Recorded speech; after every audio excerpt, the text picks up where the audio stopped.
오늘 저는 여러분과 함께 주의 교양과 훈계로 양육하라는 말씀으로 은혜를 나누고자 합니다.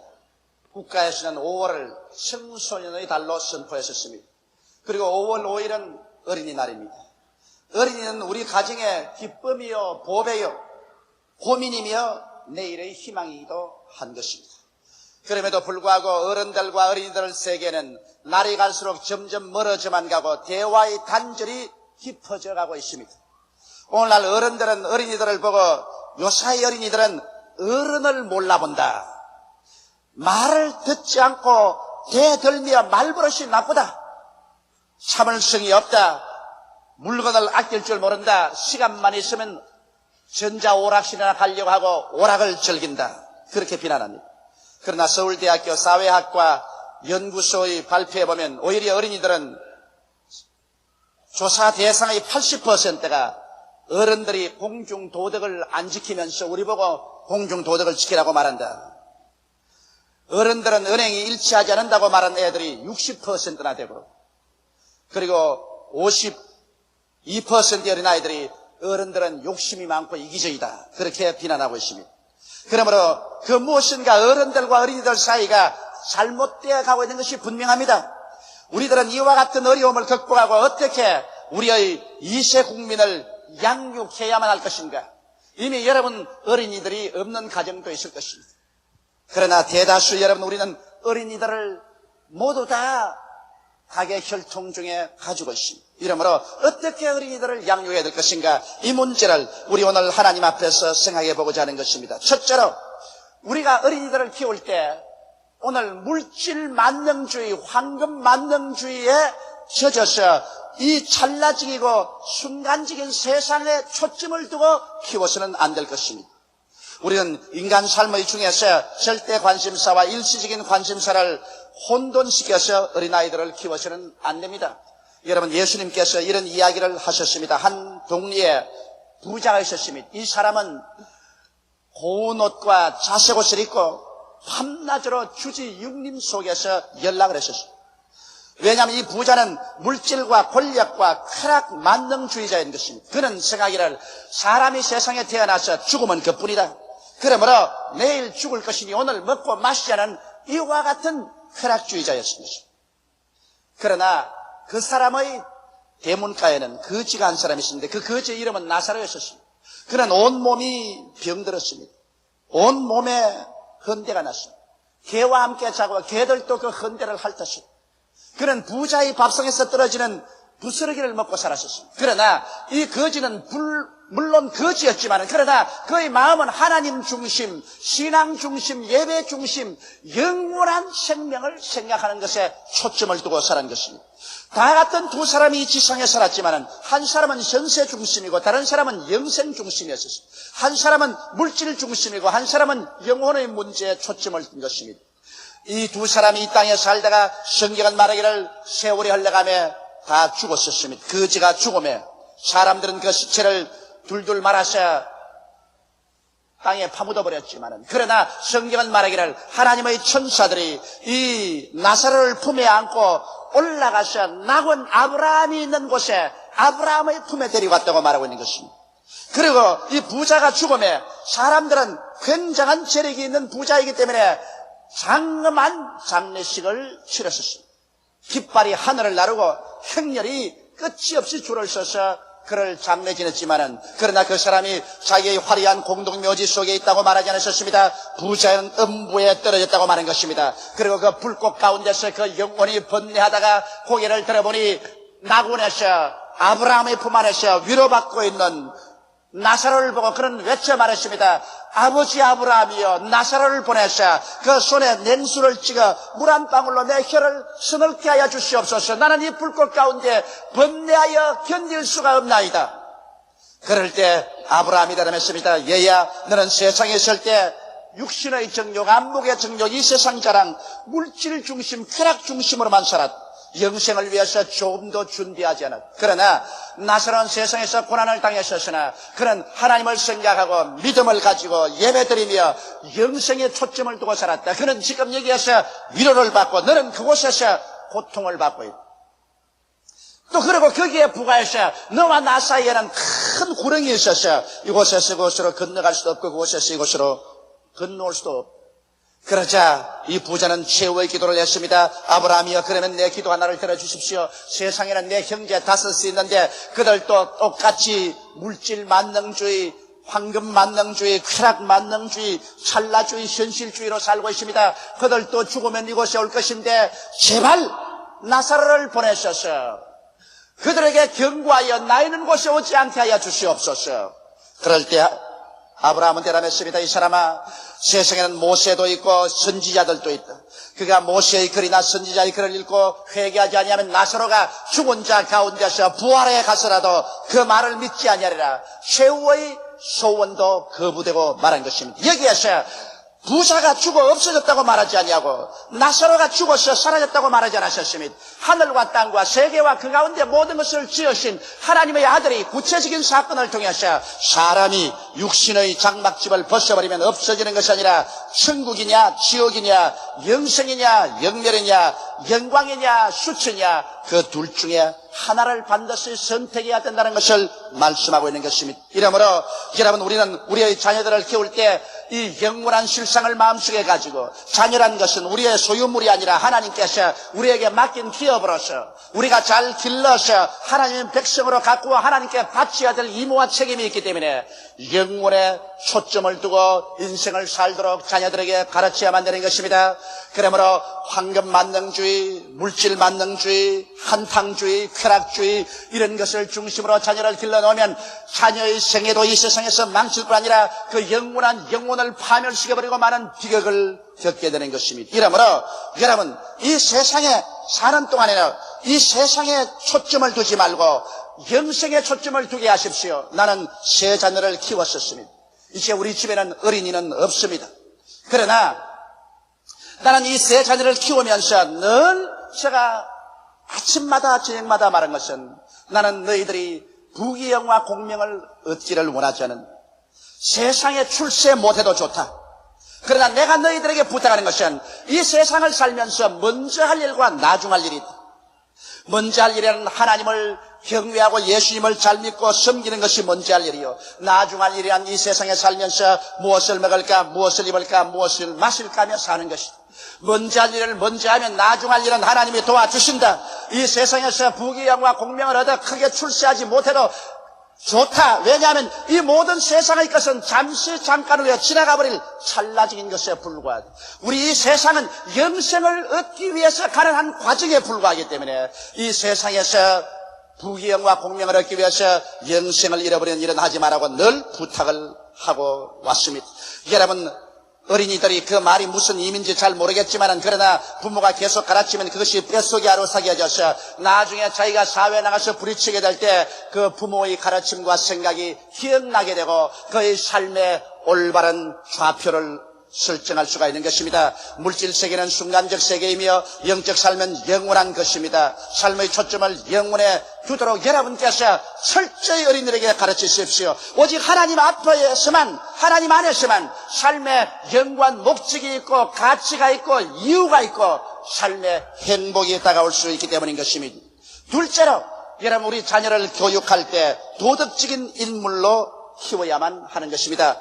해방 이후 혼란을 겪어서 60년대, 70년대의 고도 성장 산업화 시대를 지나면서 우리나라의 교육이란 단지 지식을 많이 얻는 데 중점을 두었고 또 기능인을 만드는 데 전력을 기울였었습니다. 어떻게 하면 출세하고 돈 잘 버리는 사람을 만드는가, 이것이 부모와 정부 당국의 교육 시책이었었습니다. 윤리와 도덕은 헌신짝처럼 내던져버리고 말았었습니다. 그러므로 양심이니 윤리니 도덕이니 하는 말은 바보들의 말로 전락하고 오직 수단 방법을 가릴 것 없이 돈과 권력과 쾌락을 취하는 길이 성공의 길로 이해되게 된 것입니다. 오늘날 이와 같은 교육 과정과 사회 환경과 부모들의 영향력 하에서 자란 어린아이들이 이 세상에 나와서 법을 지키겠습니까? 질서를 지키겠습니까? 정의가 있겠습니까? 이러기 때문에 흉악한 살인도 마음대로 행하고도 뻔뻔스럽게 조금도 뉘우치지 않으며 탐과 놀이도 하고 몰입의 노릇도 마음대로 하는 것입니다. 그래서 오늘 이 사회가 이래처럼 무질서하고 요란스럽게 되어버리고 마는 것입니다. 여러분, 참 삶과 행복은 하나님의 법을 지키며 절제하고 아담하게 사는 데 있는 것입니다. 예수님께서도 물질의 풍부함에 삶이 있지 않다고 말한 것입니다. 인생의 행복이란 반드시 양적으로 많이 가져서 행복한 것이 아닌 것입니다. 인생의 행복이란 그 마음속에 하나님의 법을 지키며 의와 평강과 희락을 가지고 사랑하며 살 때 행복이 다가오는 것입니다.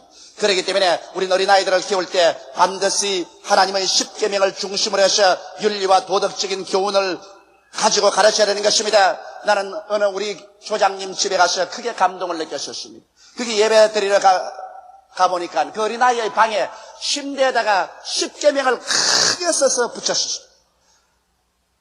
내 앞에 다른 신을 두지 마라. 우상에 절하지 마라.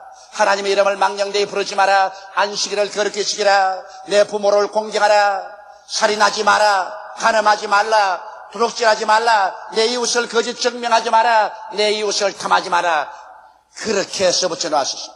내 눈에도 확 들어왔습니다. 어린아이가 밤에 잠자러 침대에 들어갈 때 그것 읽지 않고는 못 들어가도록 머리맡에서 붙여놓았습니다. 또 아침에 깨어나자마자 제일 먼저 그것을 보게 만들어라는 것입니다.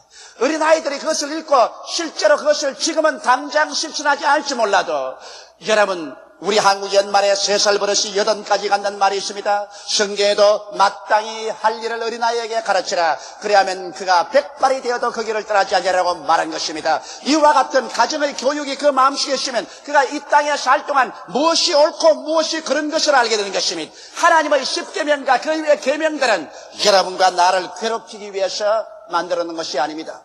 부산 태종대에 가면은 그 밑에 무섭게 물결이 소용돌이 죽어 있습니다.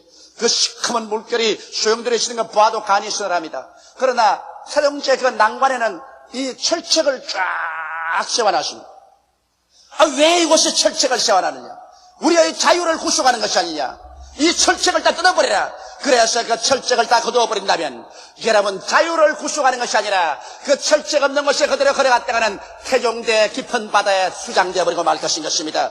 철책을 세워놓은 것은 위험한 곳이 있기 때문에 위험에 떨어지지 않게 우리 생명을 보호하기 위한 것입니다. 하나님의 계명이란 바로 하나님이 세워놓은 철책인 것입니다. 우리의 생명이 위험에 떨어지지 않게, 우리가 개인이나 가정이나 생활이나 영혼이 파멸되지 않도록 위험한 곳에 가지 않도록 지키는 것이 하나님의 십계명이요 하나님의 계명들인 것입니다. 이러므로 계명을 지키는 자는 지혜로운 자인 것입니다. 계명 속에 살 때 진실로 참 개인적인 행복과 가정의 행복과 영혼의 안식을 얻을 수가 있는 것입니다. 이러므로 계명을 괴로운 것으로 생각하지 말고 자녀들에게 계명을 여러분 가르치십시오. 그리고 자녀들에게 사랑함을 가르쳐야 되는 것입니다. 이기주의적인 세상에서 자기만 하는 세상입니다. 어린아이들조차도 어른들은 이기주의라고 말하는데 여러분, 우리가 이기주의 속에 살면 결국 자기조차 파멸되고 마는 것입니다. 우리는 하나님을 사랑하고 이웃과 자연을 사랑할 줄 알아야 되는 것입니다. 꽃 한 포기도 사랑하고 풀 한 포기도 사랑할 줄 알아야 되는 것입니다. 새들도 사랑할 줄 알아야 되는 것입니다. 사랑이 없으면 이 세상의 모든 삶은 삭망하고 아무 삶의 의미가 없어져 버리고 마는 것입니다. 그러므로 하나님을 사랑하고 이웃과 나라를 사랑하고 자연을 사랑하는 것을 부모가 실천하고 자식들에게 가르쳐야 되는 것입니다. 사랑이 없이 그냥 동물적으로 모여서 살다가 자기 이익만 추구하고 남이야 죽든 살든 무관심하고 살아간다는 것은 이 세상에서 모두 다 파멸을 자초하는 것입니다. 이번에 소련의 원자로가 폭발했었습니다. 원자로에서 나오는 원자재는 온 소련을 덮고 구라파를 덮고 제트기를 타고 일본까지 덮을 수 있습니다. 그 원자재에 노출되면 5, 6년에서 10년 이내에 암으로 죽습니다. 그런데 원자로가 폭발되었으면 즉시로 온 세상에 공개해야 될 거라는 것입니다. 온 세상 사람들에게 비를 맞지 말고 원자재에 노출되지 않도록 말해야 될 것인데 음흉한 고민 소련은 이것을 비밀로 지키고 있습니다. 그것을 공식 발표 안 했었습니다. 이러므로 말미암아 수많은 사람이 원자재에 노출되었습니다.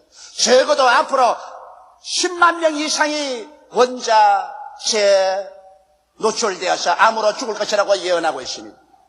여러분, 이와 같은 것은 얼마나 비도덕적인 행위인 것입니까? 물론 이 세상의 공산주의자들에게 도덕과 양심을 요구한다는 것은 사막에서 장미꽃을 구하는 것과 같지만은, 그러나 자기 혼자 잘 살겠다고 비도덕적인 이런 행위를 하면 자기와 함께 이웃도 다 동시에 멸망을 자초하고 마는 것입니다.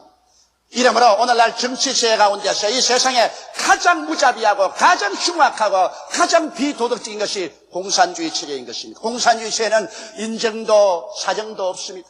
자기의 체제와 목적을 도착하기 위해서는 어떠한 수단 방법을 가리지 않고 살인, 방화, 약탈, 거짓말 온갖 것을 다 합니다. 이러기 때문에 우리는 공산주의를 반대하고 우리는 공산주의를 대결합니다. 여러분, 이러므로 우리는 사랑을 가르쳐서 나만 사랑할 뿐 아니라 이웃을 사랑하고 자연을 사랑하도록 어린아이들에게 가르쳐야만 되는 것입니다. 그럴 뿐 아니라 어린아이들이 잘하는 것은 여러분께서 칭찬해주고 잘못했을 때는 반드시 벌을 주어야 하는 것입니다.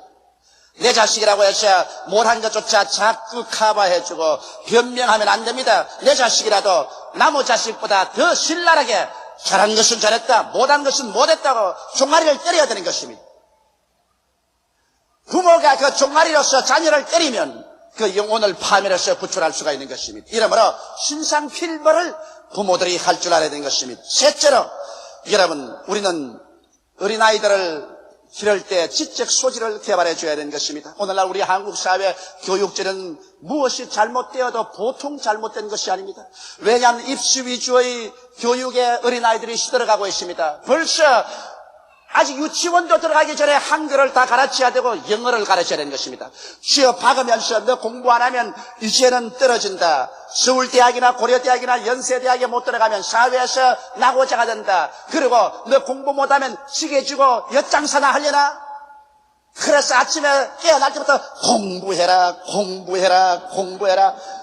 애들이 공부의 부담에 시들어지는 것입니다. 하도 공부하는 게 시들어지고 공부 경쟁에 시들어졌기 때문에 나중에 고등학교를 마치고 대학교 들어가고 난 다음에는 이제 들어왔다. 이제부터 대문화하자. 이제는 자유다. 이제는 해방이다. 이제 나를 그렇게 고수하고 억압하던 부모나 사회 제도에 대해서 무조건 한번 반항해보자. 요사이 그래서 여러분 데모를 하는 학생들이 반드시 사상이 잘못되어서 데모하는 사람들이 아닙니다. 물론 사상적으로 물들은 그 중심 멤버가 있지만 그 이외에는 무언가 모르게 부모나 사회에 억압되어서 반항심을 가지고 있다가 애따 이 기회에 무엇이나 한번 두들겨보고 부숴보고 기성세대와 기성조직에 반항해보자는 그런 심정인 것입니다. 이것은 한국의 교육제도가 못 만들어 놓은 결과로 이렇게 된 것입니다. 반드시 오늘날 청소년이나 대학생들이 잘못했다고만 비난할 수가 없는 것입니다. 이러므로 입시 위주의 교육에 실은 어린이들을 건져주어야 돼요. 어린아이들 보십시오. 학교 갔다 와서 집에 와서 첫 보따리 내리면 간단히 간식하고 난 다음에 야 피아노 교습 가라 그럽니다. 그래 피아노를 겨우 가서 1시간 동안 두들기고 나오면 야 주산학교 가라 그럽니다. 또 주산 들고 주산학교 갔다가 뛰어들으면 빨리 가라 했고 태권도장에 가라 그럽니다. 이건 뭐 학교 갔다 와서 집에 와 한시도 쉴 수가 없으니 그래서 어린아이가 집에 들어오면 저녁에 잠시 쉴 수 있습니까? 곧장 숙제해야 됩니다. 이러므로 그 무거운 짐 가운데서 부모나 사회의 제도 속에 어찌할 수 없이 혼욕을 치르다가 나중에 대학교 들어가면 사회와 제도에 대해서 반발하는 청년들로 변화되어 버리고 마는 것입니다. 이러므로 여러분 부모의 욕심의 희생 제물로 만들지 말고 어린 자녀들에게 천부의 소질을 길러주십시오. 자기의 소질을 길러서 주는 것이 가장 자녀 교육에 중요한 것입니다. 여러분 조용기 같은 사람에게 성악을 하라고 했더라면 난 망하고 말았을 것입니다. 제가 제주도에 가니까 제주도에 있는 교인들이 목사님 찬송을 테이프에서 들었습니다. 노래는 과연 못하더군요. 그렇게 말합니다. 그건 나도 인정하는 바요. 여러분 저보고 성악을 하라면 아무리 해봤자 아무 효과도 없습니다. 저는. 그러나 저보고 설교 잘하라면 그것은 소질이 있어요. 그건 하나님이 내게 소질을 주셨기 때문에 다리아는 다리아가 되어야 되고 장미꽃은 장미꽃이 되어야 되는 것입니다. 그런데 부모의 욕심으로 일획적으로 원하는 대로 자식들을 그렇게 만들려고 하면 안 되는 것입니다. 이러므로 천부의 소질을 개발시켜줘야 되는 것입니다. 나는 물론 우리 세 자식들 중에 한 사람이 목사가 되었으면 좋겠다고 생각했지만 절대로 강요는 안 합니다. 너 소질대로 해라. 인생이 자기의 소질에 맞는 직장을 가지고 사는 사람이 일생에 행복합니다. 그러니까 첫째 놈은 나는 음악가가 되겠습니다. 좋다 되어라. 둘째 놈은 나도 음악가가 되겠습니다. 집에 두 사람이 음악가가 생겼네. 좋다 되어라. 셋째 놈은 나는 기술자가 되겠습니다. 좋다 되어라. 자기 소질대로 하지만은 내 속으로 기도할 때 하나님 셋 놈 중에 한 놈이라도 목사가 되게 하여 주시옵소서. 기도는 그렇게 하지만은 강요는 하지 않습니다. 자기 소질을 개발시켜서 천부의 소질 따라 살도록 하고 너무 억압하지 마십시오. 그래서 인생이 사는 것이 생지옥이 되게 만들지 말아야 되는 것입니다. 넷째로 여러분 우리가 자녀를 키울 때 인내와 책임을 가르쳐야 되는 것입니다. 오늘날 시대는 인내가 없는 인시던트 시대인 것입니다. 무엇이든지 지금 당장 쉽게 보탄만 누르면 되도록 이런 사회 속에서 자라나서 어린아이들이 도무지 인내력이 없는 것입니다. 왜냐하면 애들 숙제하는 거 가만히 보면은 숙제 문제 보라도 참고서부터 먼저 떨쳐봅니다. 숙제하는 것보다도 참고서 보고서부터 답부터 먼저 뺏겨요. 일기장 적어보면 가관이지. 일기장은 한 이틀쯤 적어놓고 난 다음에 그 다음부터는 어제와 같음 그런 식으로. 왜? 꼼꼼하게 앉아서 적는 것도 견딜 수가 없는 것입니다.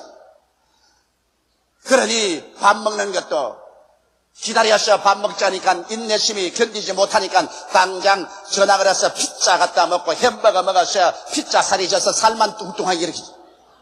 이게 중대한 문제입니다. 깊이가 없는 인생, 넓이가 없는 인생을 만들어버리고 마는 것입니다. 이러므로 부모들이 자녀들에게 인내심을 길러주는 이러한 훈련을 시켜야 되는 것입니다. 그리고 무엇이든지 자기 책임을 가지고 판단하고 살도록 만들어야 되는 것입니다. 오늘날 과보호에서 부모님들은 잠자리도 부모가 다 피워주고 개어주고 책장도 부모가 정리해주고 학교 가는 수업 공책까지 부모가 정리해주고 옷을 입혀주고 그리고 시간표를 짜주고 학용품도 부모가 선정해서 사주고 친구 선택도 부모가 다 선택해주고 하나도 자녀에게 선택의 책임을 걸머질 만한 일을 안 시킵니다. 그래 놓고 난 다음에 그 자녀들이 나중에 어려운 일에 부딪히면 그만 자기 중심을 잃어버리고 아무런 자기 스스로 선택의 그와 같은 능력을 상실해버리고 마는 것입니다. 부모들이 어린아이들을 너무 과보호해서는 안 되는 것입니다. 억세고 강인한 인격을 만들기 위해서 자기 할 일은 자기가 반드시 할 수 있도록 맡기는 부모들이 되어야 될 것인 것입니다. 다섯째로 여러분 사랑과 관심을 보여주며 어린아이를 기르십시오. 요사이는 밥만 먹여주고 옷만 입혀주고 돈만 듬뿍 집어주면 부모로서의 일을 다 잘하고 어린아이들을 잘 키웠다고 생각하는 것입니다. 그러나 진실로 어린아이들은 어린아이 세계가 있고 어린아이 인격이 있습니다. 부모에게 하나의 종속된 존재는 아닌 것입니다. 어린아이와 대화를 해주고 인격적인 교통이 있어야 어린아이를 잘 키울 수가 있는 것입니다. 저는 지금도 기억납니다만 저희 어릴 때 저희 아버님이 저와 대화를 많이 해주셨습니다. 내가 그것이 우리 아버님을 사랑하고 우리 아버님을 잊을 수 없는 것입니다. 어린아이 때부터 내가 아버지하고 언제나 겸상을 해서 밥을 먹었는데 밥을 먹으면서 아버지가 여러 가지 많은 질문을 했는데 아버지가 그 내 어린아이의 질문을 일일이 대답을 해주셨습니다. 지금 생각해보면 참으로 좋은 일을 해주셨습니다. 그런데 또 아버지가 나에게 한 가지 잘못해준 것도 50평생에 잊어지지 않고 있는 것이 있습니다. 그것은 제가 중학교 1학년 때 했었습니다. 제가 동네 중학을 다녔는데 우리 동네 중학하고 부산 그라운드에서 다른 중학하고 야구 시합을 했었습니다. 목이 쉬도록 이겨라 고함을 치고 야단 법석을 했었습니다. 그래서 동네 중학이 이겼습니다. 내 중학교 1학년 세계 속에는 이것보다 더 큰 일이 없습니다. 지구가 무너질 만한 큰 일을 경험한 것 같았습니다. 그래서 집에 와서 아버지에게 이것을 보고해야 되겠다고 뛰어왔었습니다. 아버지와 어머니와 어른들이 이야기했는데 내가 중간에 뛰어들어와서 오늘 야구 시합에 동네 중학이 이겼습니다. 피자가 공을 어떻게 던지고 캐자가 어떻게 받고 일루가 어떻게 볼을 쥐기는 아버님이 가만히 있더니 잠잠해. 어른들이 말하는데 들어와서 애가 원 장난이야. 시끄러워. 가. 그 말이 나에게는 치명적인 타격을 받았었습니다. 내 딴에는 끔찍한 사건을 보고하려고 하는데 그만 우리 어머님 아버지께서는 나를 어린아이라고 했어요. 어른들 이야기하는데 끼지 마라 잠잠하라. 그래 나는 올 때 갈 데가 없어가 저 구석에 가서 혼자서 울면서 어른이면 제일이야. 어른이면 제일이야. 어른만 사람이야. 어린아이는 사람 아니야. 그렇게 내가 말을 했는데 중학교 1학년 때 한 그것이 50이 넘은 내 가슴 속에 지금도 아버님만 생각하면 좋은 것과 함께 야구 이야기하다가 혼난 것이 마음에 생각나고 있는 것입니다. 만일 우리 아버지가 나를 좋게 안 해주셨더라면, 야구 경험만 남았더라면 오늘날 와서 나는 우리 아버님 곁에 가기를 원치 아니할 것입니다. 수많은 자녀들이 나이를 들어서 부모하고 멀어지는 이유는 어린아이들과 자랄 때 부모가 사랑의 대화를 해주지 않기 때문에, 어린아이와의 다정한 인격적인 대화가 없었기 때문에 그것이 마음의 감정이 쌓여서 나중에 나이 들어 부모에게 아무리 효도하라 해도 효도하고 싶은 생각이 나지 않은 소외감을 느끼게 되는 것입니다. 이러므로 여러분, 더 많은 시간을 사랑과 관심을 어린아이들에게 보여주십시오. 어린이는 어른의 손에 맡긴 미래를 위한 작품입니다. 어른들의 보는 관심과 애정과 노력과 이해를 통하여 원만한 인격자로서 어린아이들이 자라나고 또 하나님 앞에 우뚝 서는 귀한 자녀로 성장시킬 수가 있는 것입니다. 다 같이 고개시켜 기도드리겠습니다. 만군의 야훼 우리 아버지 하나님, 우리도 어린아이였고 이제 장성했으나 또 우리에게 하나님께서 어린아이들을 맡겨주셨습니다. 우리도 영적으로 하나님의 품에서 자라는 영적인 어린아이에 불과합니다.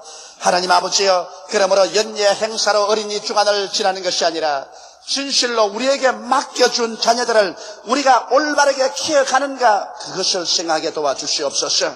현실의 일이 아무리 중요하다 하더라도 내 아버지 미래를 끌고 갈 자녀들의 생애가 얼마나 중요한 것을 알고 내 아버지 하나님이시여, 하나님을 섬기고 영생을 중심으로 하는 삶을 가르치게 도와주시옵시고, 십계명을 지키는 도덕적이고 윤리적인 인간으로 성장시키게 도와주시옵소서. 자기 소질을 개발시켜서 소질을 따라 자기에게 준 하나님의 모든 기능을 발휘하며 살 수 있는 어린아이들로 키우기에 전력을 기울이게 도와주시옵시고, 강인하고 책임감 있는 자녀로 또 부모들의 사랑을 흠뻑 받고 자랄 수 있도록 주님께서 우리들을 도와주시옵소서. 예수님 이름 받들어 기도드리옵나이다. 아멘.